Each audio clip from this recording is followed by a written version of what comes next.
I'm Adam Williams, and I'm an NHS pharmacist. Don't get caught out by COVID this summer. If you've only had one COVID-19 vaccination or haven't had one at all, you can still get a free vaccine until the 30th of June.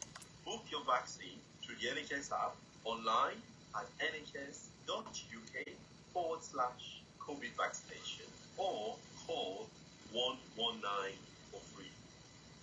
Welcome back to the program, Starr Radio UK, an Caribbean radio station in London, and it is my singular honor to introduce to you once again the white lion himself, Mr. Olayomi Koiki. I'm not at the studios on this Friday morning, but it's all ready to fire on all cylinders. Good morning. Well, good morning to you, Mr. Archie. Good morning to all our listeners and viewers from around the world, and welcome once again, to the finest African and Caribbean radio station in London, and it is the Starr Radio UK. I believe we're having a bit of, let's see. Yeah, I think your image is frozen. Yeah, it's going to come back on. I think it's from my end. Let's see if we can get that back. Bear with us just for a few minutes and see if we can bring that back on quickly. Yeah, I think it's back on now. Yes, sir. Well, the family are doing all right. We do know that some of them have been running through the exam. So exam is now almost over. So it is also the weekend. And while you were saying how's the family, always, worried more about the family in Nigeria, because Nigeria is where we get concerned because of our people on the ground. I mean, a £1.40 will buy you 500 grams of spaghetti, 5 of that at 28p. Looking at the magazine received from the NUJ this morning, or yesterday rather, talking about the help that is available, for freelance journalists and those that can also get the help. So the family here, even though we know inflation and things are happening, but we tend to be much more concerned about the family in Nigeria. And when I say family, it's not literally your immediate family. We are more concerned about every single Nigerians that are going through what they call food crisis, security crisis, inflation, household, and all these were part of the help that is available, like I said, for those that are freelance, journalists. As we do know, the government have been helping with the energy bills, the household bill, the business support. So how do we make sure that our government, when we say government, people tend to look at it from Bola Tinubu, the president. No, we talked about your governor, the deputy governor, the senator, the House of Rep, the speaker, the deputy speaker, the local government chairman, and likewise as well, the community and the society. So the family on the other side here is okay, but the family on the other side, it's all about under pressure, like Raskimono will say.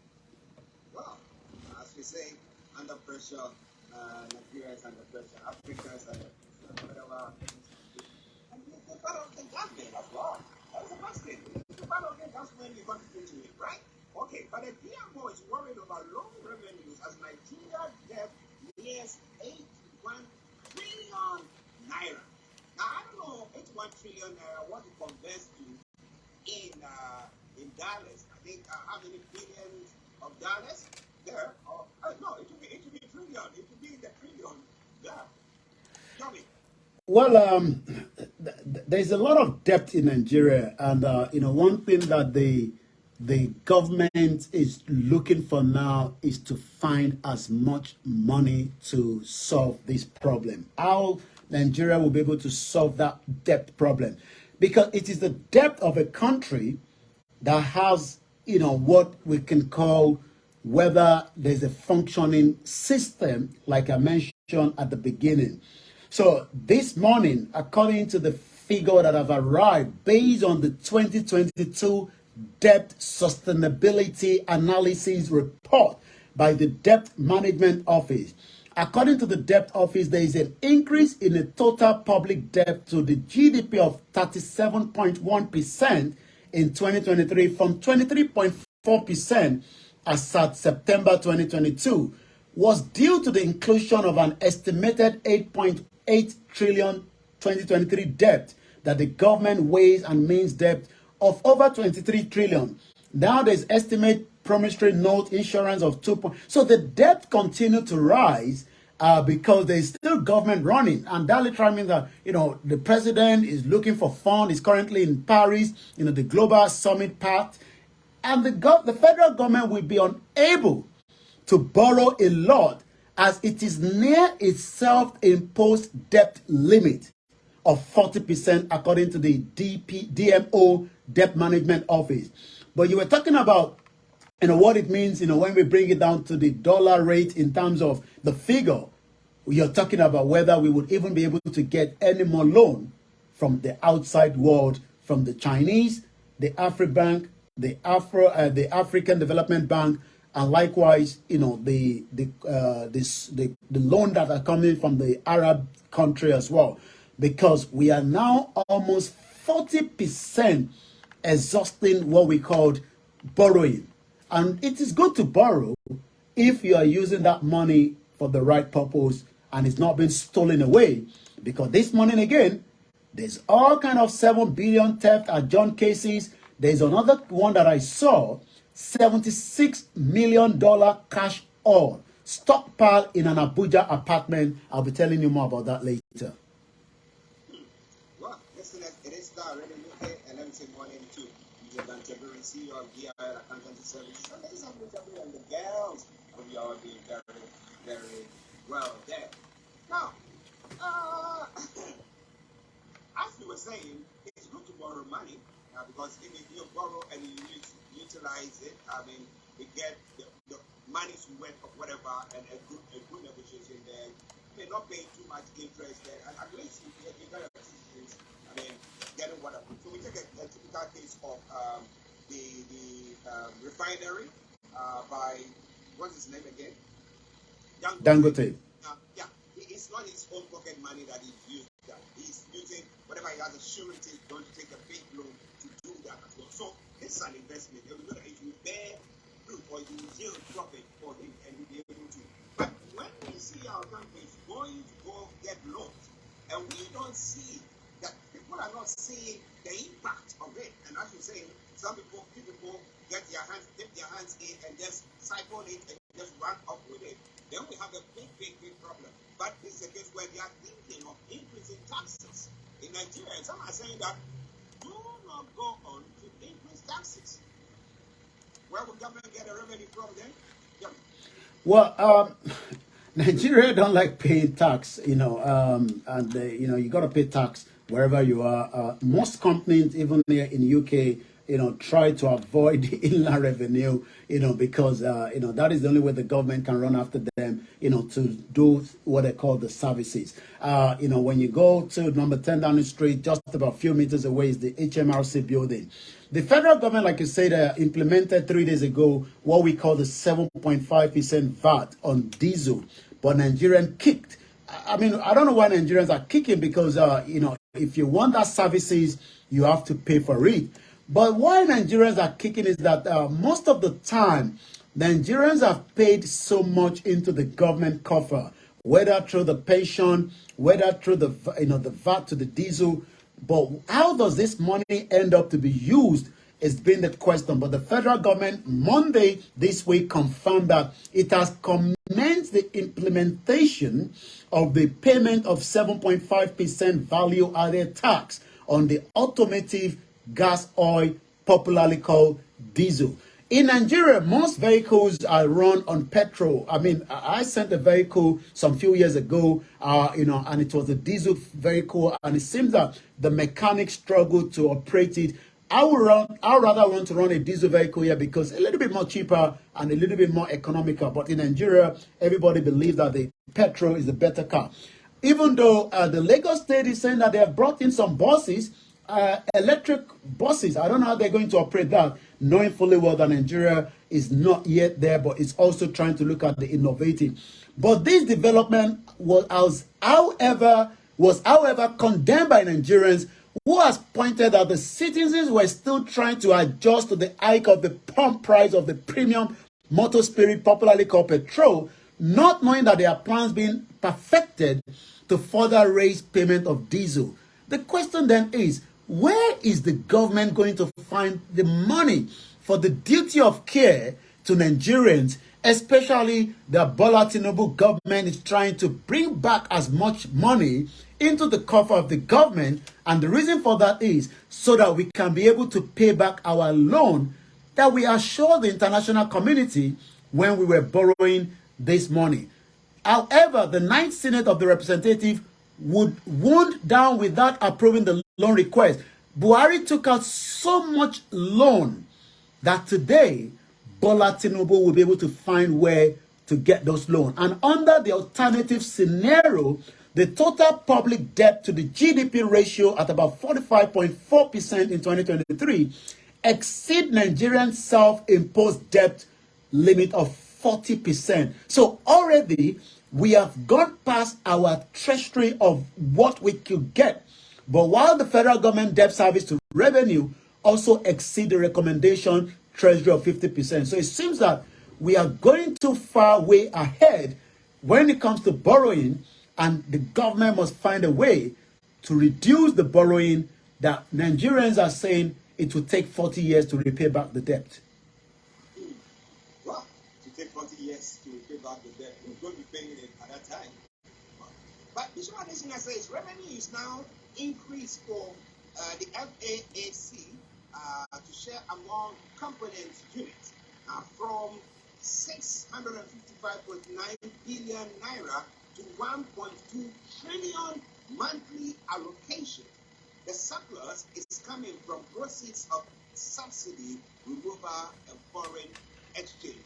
And then it says, Pastor Mo says, good morning as well. Pastor Mo, thank you for having you as well. Well, it says that citizens, when I ask who is going to pay, Bishop Adesina says citizens, of course. And just to buttress on that, because I've got the news in front of me as well. The federal government, the state, the local government shares 786 billion naira last month in the revenue. Very large money, big chunk of money. Remember that then by the time you break it down, we have 774 local government across the country.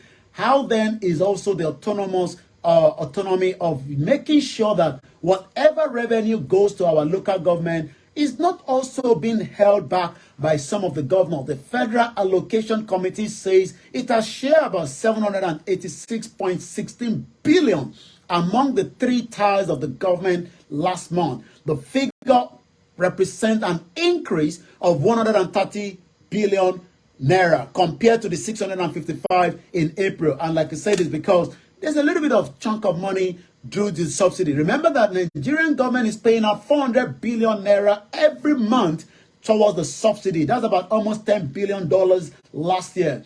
The FEC actually disclosed this in a communique that was issued late last night in Abuja. On Thursday, the meeting was shared by the new Accountant General Federation, Dr. Oluwatoyin Melvin. The total amount includes gross statutory revenue, value-added tax, argumentation from the forex, non-oil mineral revenue, electronic money transfer levies.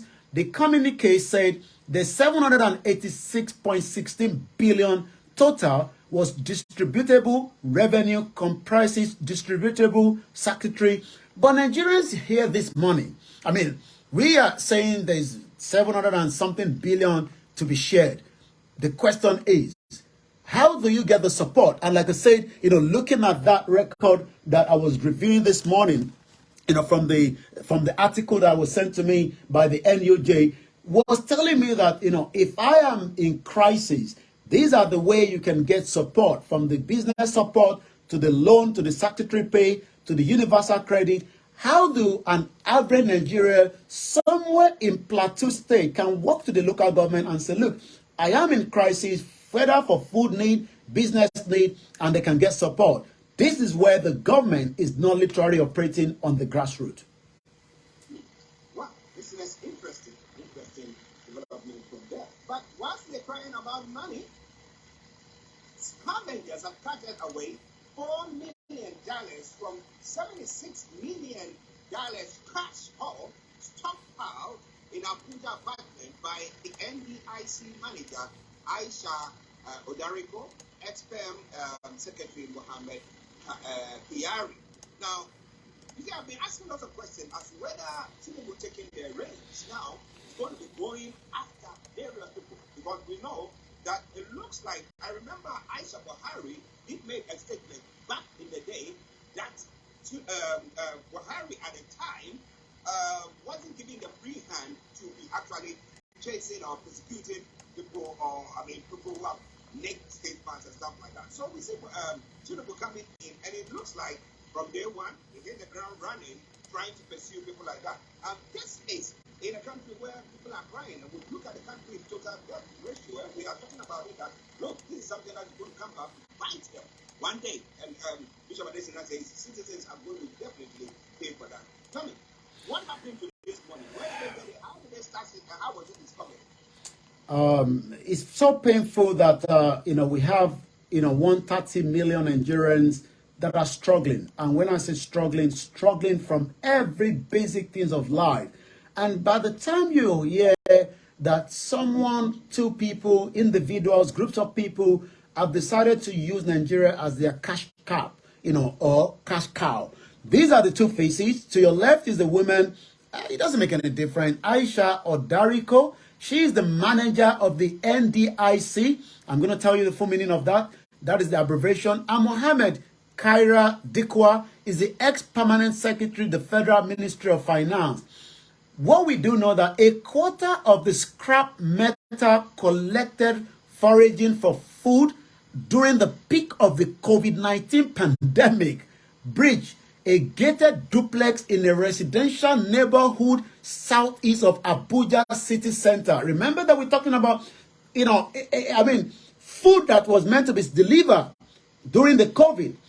I've now cut away with about $4 million cash linked to the two federal civil servants, according to the report, based on the document and interview with the top law enforcement officials that briefed on the matter.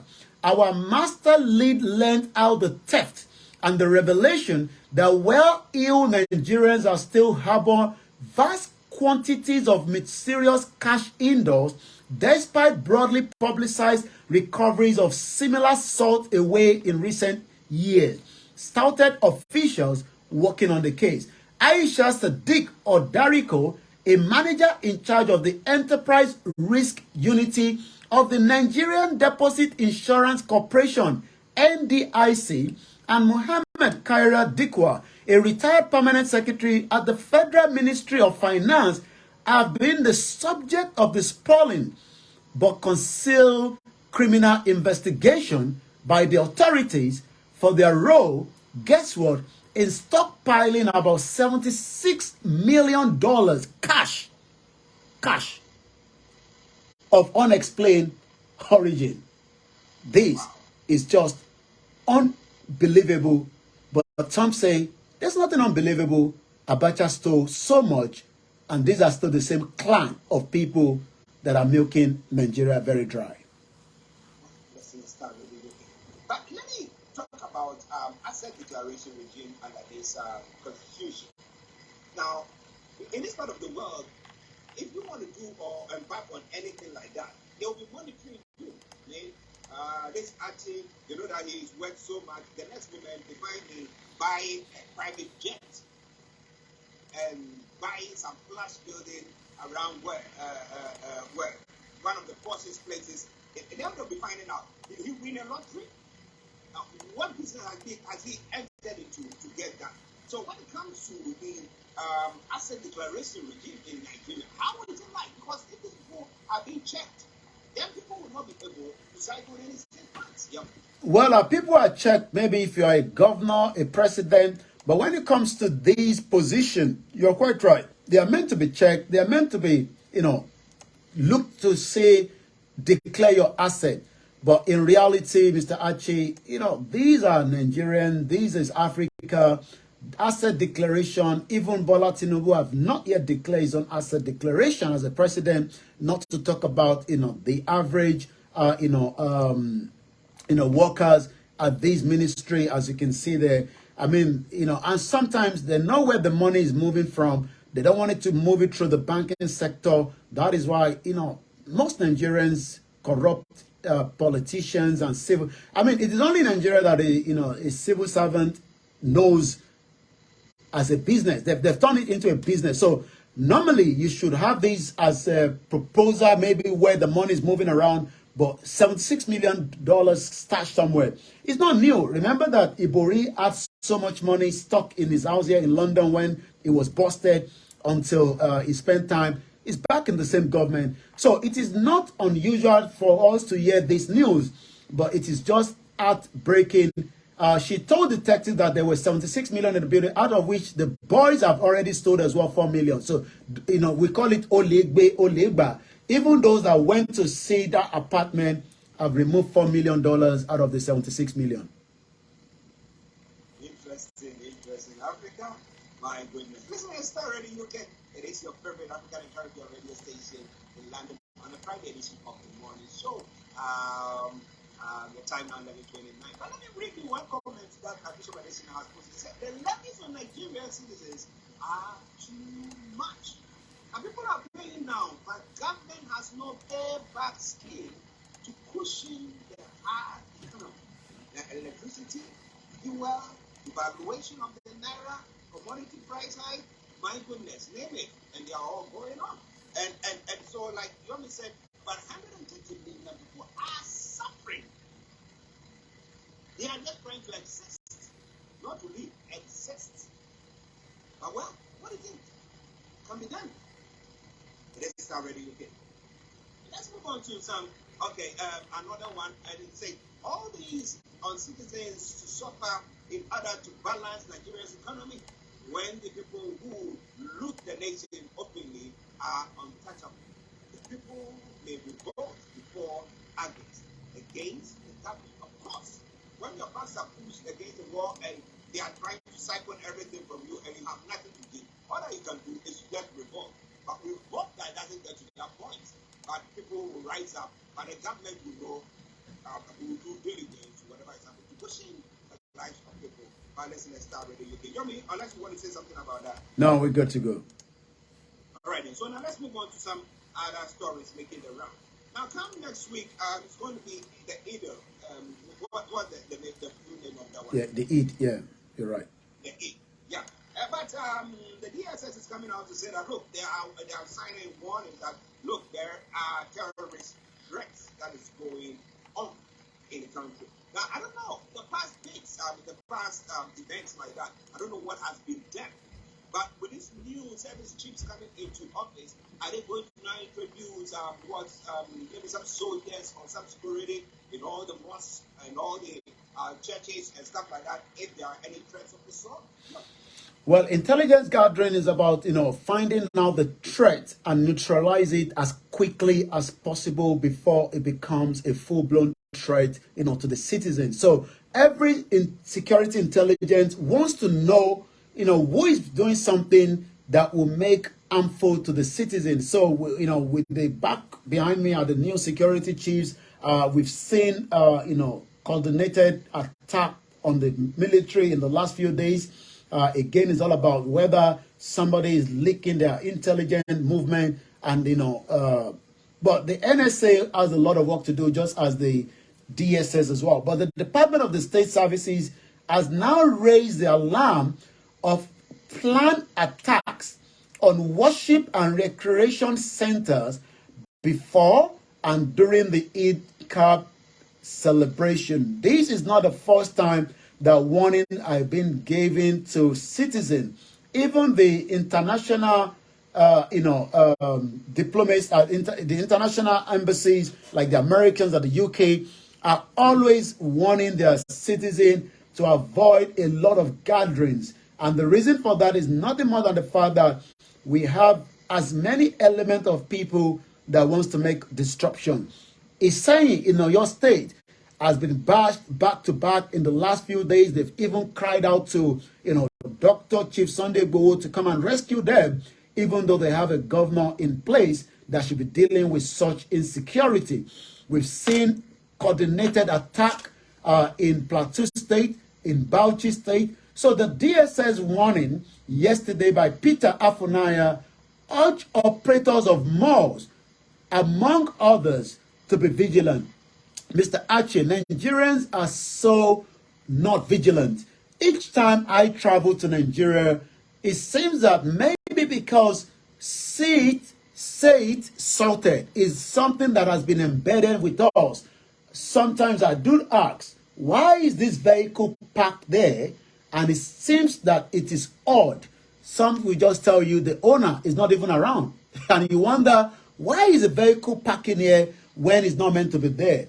Nigerians are not conscious enough to know the threat surrounding them. But those that travel into the country and the security intelligence is just advising the mall operator, the churches, the mosque to be a little bit vigilant. The DSS calls for vigilance before, that means anytime from now, the Eid celebration mall, so that report had indicated plans to attack worship. It seems that again, what the late Dr. Malafia has been telling us, that there is still element of attack, as we saw it during the Owo attack in Ondo State, as we have seen it in Kaduna State. It seems again, we can only advise as many Nigerians to be vigilant, and if you see anything that is not just sure, why not say it out before it is too late? Well, this is quite an interesting one development from there. It's all coming away from Starr Radio UK, your favorite African and Caribbean radio station in London. And as we say, you see it, you say it, and it's sorted. So we need to, I think, bring that into every one of us listeners in Nigeria as well. This is what listeners says, life situation is now unbearable.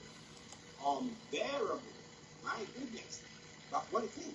What do you think government can do? Somebody say, well, what do you call it? Tinubu had found himself in this trouble already. He didn't actually create that, but he finds himself in that trouble. But what do you think about all that? It is Starr Radio UK, your favorite African and Caribbean radio station in London. Let's move on to one other story. Now, the former Lagos State ex-speaker, Ikuforiji, I hope I'm pronouncing it well. Ikuforiji. Okay, has squandered at 7 billion naira, but I think that is too viewed as some for one person. Well, there's always been, court cases that drags and drags and drags. We're going to come back to the President Bola Tinubu there. As you can see, is still in Paris. It seems that Macron understands very well, the way we can greet each other, because, you can see that yesterday, it was more of a proper hug, because Macron, from what we know, spend as much time in Lagos. We're going to come back to that. Lagos is a city. Lagos is a place that everybody, even from the north, from the southeast, from the middle belt, wants to get to, because it's just like this small London with about 20 million population. But it seems that again, those that are operating have been touching, public fund. 7 billion naira theft. The court have now adjourned the trial of the former Lagos State Speaker, Ikuforiji. Mr. Ikuforiji said his trial was based on a petition by an unknown person alleging that he stole about 7 billion from the parliament. The Lagos Division of the Federal High Court has now adjourned the money laundering trial of Adeyemi Ikuforiji for tampering with what they called the Lagos State money. Again, as we know that if things are not put in place and money that is meant to be used are not used properly, then you can end up not getting the services. And as many Nigerians complain that Lagos State is so choked, maybe it's choked because those that are in charge, and that is, his face there, Ikuforiji. So let's get a little bit more further. The case was slated for the continuation of the trial yesterday, could not go on as the court did not sit. The courtroom where the trial judge, Justice Mohammed Lima, seat was closed. The case was also not heard on June 1st June, and it was earlier scheduled for trial. It was learned that a new adjourned date will now be communicated to the parties. Mr. Foriji is prosecuted by the Economic and Financial Crimes Commission, EFCC, alongside his former personal assistant, Oyebode Atoyebi. They are facing 54-count charge bordering on money laundering. It is, well, I mean, if he says somebody have just reported him, well, if there's evidence then, he will have to defend himself, which is what is going on. The defendant were, however, rearranged before Justice Ibrahim following the reassignment of the case. Mr. Bubu was granted the bail of 500 million naira, each with a surety in the like sum. On September 26, 2014, Mr. Buba discharged Mr. Ikuforiji and his aide of the charges after upholding a no-case submission, but the judge that held that EFCC failed to establish a prima facie case against them. Dissatisfied with the ruling, EFCC, through its counsel, Godwin Obla, filed a notice of appeal dated. You can see that this case, it's been going on since 2014, and I can assure you it can go on till Bola Tinubu complete his tenure. It is interesting. It is interesting, and that's what Bishop Adesina was saying. That, well, there are the few people who are putting their hands in the process. They're chopping it left, right, center. And those who, they have influence some way, somehow, managed to. Well, how can a judge, discharge them, saying that there's no case to answer? And now, looking at it, and they have to do something about it. But as soon as this guy already, okay, let me tell you 9 at a time, you go to Yomi, go to go see the president in France. Well, he went to the Exim Bank. He said, you know what? You want some big loan there, Yomi. Well, reaction is coming on the social media that the president actually traveled down there, but he didn't make any speech. I mean, it seems that he has handed over to the ambassador in Paris. Maybe for reason known to him, we don't know. But, expectation was that the president was going to be speaking, to discuss the issues about financing, help in Nigeria, but nothing of sort. I can see a lot of laughing between, giggling, the president, Macron holding each other. I think the president, Macron's wife, was trying to make some holding as well, because I saw Joe Biden as well, not leaving the hand of Modi, the Indian president, while his wife was trying to struggle to get through the control of the situation. But in reality, like I said, what is being now said by Nigerians is that the visit of Bola Tinubu to Paris, was it for pleasure? Was it really for the current support that so many Nigerians need the international community to look into? But France President Macron welcomed President Tinubu to Paris. The event, ended yesterday, so we're expecting Tinubu to be back again. There's a lot of work to be done in Nigeria over the weekend, as we do know. But like I said, the pictures speak for itself yesterday. Let's come back again. 10,000 kg of heroin, cocaine, tramadol melts were seized in Kaduna by the NDLEA. Nigeria Cybernorth condemned Tinubu for failing to join the Paris Summit panel on stage. Nigerians have berated President Bola Tinubu for failing to participate in a live economic session at the ongoing summit of the world leaders in Paris. And as we do know, like we said earlier, Mr. Tinubu asked the country ambassador to represent him instead. It was not immediately clear why the president could not go on the stage by himself, especially as his office previously announced he was in France to attend the summit, participate in the debate about the economic prospect. Though it was unclear why Tinubu could not go on the stage, as we said, but as we know, a Twitter user at Ajagun Shegun said, it is only 3 weeks into his administration. Nobody has yet seen any material impact of his policies on anyone's lives, as we've been discussing this morning as well. But some brown nosy are already declaring Bola Tinubu to be the best Nigerian president has ever had. This is the best president asking another official to represent him when it matters most. Apparently, this is exactly the meaning of Bala Blue, Boo Bulu Laba. That is coming. Remember that he did this at Chatham House, but the Agbado people said it meant he trusts his people. Do you know how it looks when your president can't even speak when it should be because his old brains could go blank? This was what you get when you vote in a man who should be in old people's home, according to the Twitter handle. So you can see that the reaction is coming out. Another Twitter handle, Jax Olashupo, declared that they are still doing this teamship nonsense, noting that this is what happens when you did not win the election and got selected by INEC. And we take one more. At P. Dauda felt that Tinubu should have stayed back in Nigeria rather than going to the summit. So we take straight to the social. Okay, I'm going to come back and get to you in the studio. It's quite an interesting one. But since he came into office, how is his health been? Has it been okay? Looking at it from me, I think, as he was arriving in the summit yesterday, as psychology, even though we are not trained for it, but for someone that have studied and seen Tinubu before today, we know that, he's not the same Tinubu that we know as fit in 1999.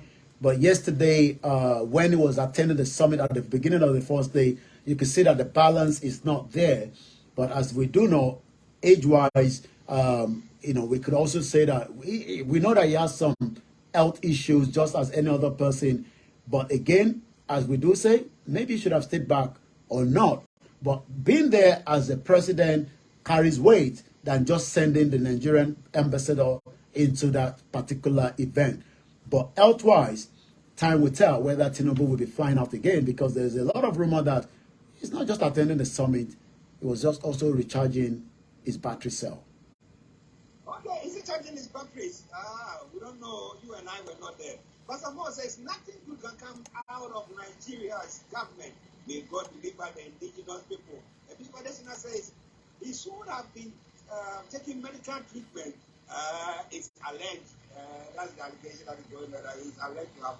He should have taken medical treatment instead of going there. Maybe he's trying to be a good leader by deputizing. So get somebody there to go and talk. Maybe he lost his voice. Who knows? Well, let's go on Twitter and the social media platform with Mr. Olayomi Koiki. Over to you. There's always some good news, even though as much as the bad news seems to be what likes to trend, but there's always a good news. And we start with the good news on the social media. Let's try and drop it down as little bit so that we can get the good news. And right there is Amina, that came out with what we can call 5.0. I don't know what that means, but those that understand it will get the message. Amina Yusuf, the enigmatic young lady with a perfect 5.0 CGPA from the Faculty of Law, LASU, never in the 40 years history of the school has any student made this kind of perfect cumulative GP. Congratulations. We are proud. The governor, you can see there, gave 5 million of his own money. When they say their own money, definitely still the same money from his salary or money from the government. And he now gave 5 million from the government as well. He might have just said, we give you 10 million without really disclosing which side of the money. But politicians are always like that. I remember my cousin. No, not my cousin, but one of my brother, in one of my visits to Nigeria, he's a politician. And each time he said to me, the reason why politicians announce that they are giving money is because sometimes, people leave their office and say, that man never gave me any money. So as the man is leaving, the politician is coming on the window and say, I just gave him 10,000 naira right now. So the politicians are used to that. But congratulations to Amina Yusuf, becoming the first graduate in 40 years, that 4 decades, to achieve a perfect CGPA in law at LASU. Amina Yusuf, how I became a first LASU undergraduate to get 5.0. And you can see, he's Muslim, dressing in Islamic is not about the outfit, it's about what is in the brain that matters a lot. So congratulations to Amina. And we leave that under because of the time constraint. Now let's come back to some other news trending in Nigeria. President Macron is trending. We know the reason for that, because of Bola Ahmed Tinubu.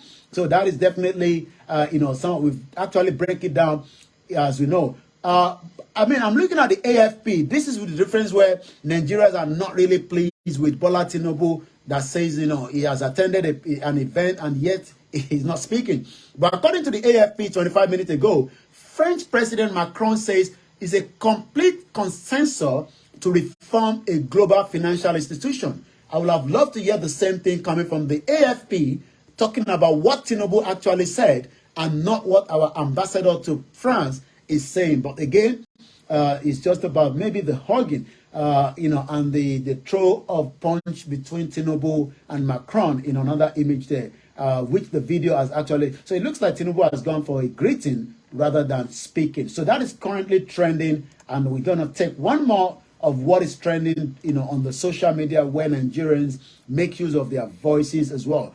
In UK, there's a breaking news. There's going to be a 5-day full workout from the 13th of July, from 7 a.m. to the 18th of July by the junior doctor. So if anybody lives in UK, we hope your appointment is not going to be falling on that particular time as well.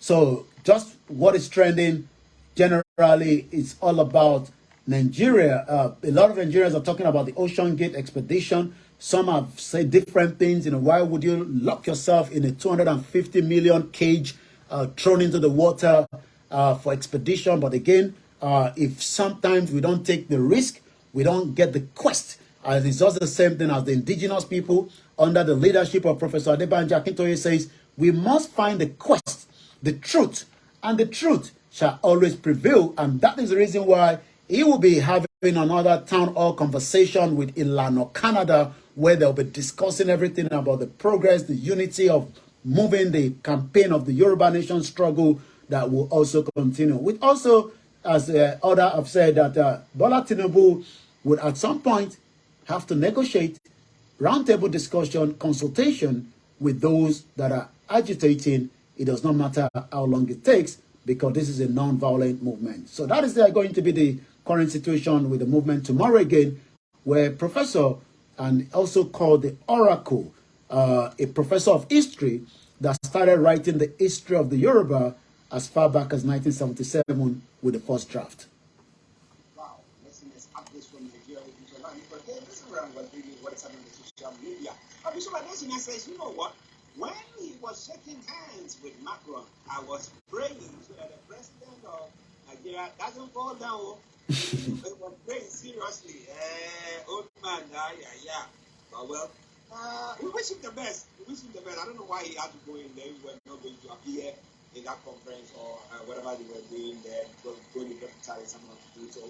Could have as well just stay home and then save some money for Nigeria. He did not. But again, as I did say, well, he's going to be making some money for the country. Some loans that were going to come in from the Exim Bank, I think so. So let's see. That's another thing crossed. All right then, Yummy, before we go. Well, before you go, I was going to just say this as well. From African Confidential at Bumi_speaks. Say whatever you wish about Simon Ekpa, but even Asari, their sworn enemy, could attest to the fact that he is a problem to the lawless Nigerian government, and anyone who can be put in their category sound like a true freedom fighter to me. I stand with the PM, Simon Ekpa, with my full chest. But the last one is, 30 minutes ago, this is what Boris Johnson said. Happy Independence Day, flocks. Remember, BRICS exit has already helped deliver all kinds of benefit, from the new free trade to the fastest vaccine rollout in Europe. We are doing things differently, from the genomic editing to regulation of finance services. You can never be tired of Boris Johnson, especially with his air. I remember he traveled to Lagos, and as he was coming out of the vehicle, entering the event in a hotel, he was trying to tuck in his uniform, his outfit. I mean, it's just the same Boris Johnson. It can never change. Well, good job for you. All right, Yomi, let me say thank you very much for that wonderful update once again. Thank you so much. And have a blessed weekend to all our listeners. Join again on Monday. Bye for now. Bye. Well, listen, that has been Mr. Olayomi Koiki from Northland Studios, bringing you updates from Nigeria. All right, so I'm going to cut down request software calling Munlo. Because of our timing this morning, I couldn't run the software before the program. So let's go on a short little break, stop the program, and then we're going to come back later. We're going to be discussing some other matters around the right to self-determination, which is the only thing we do on Koiki Media. So thank you so much, everyone. Bye for now.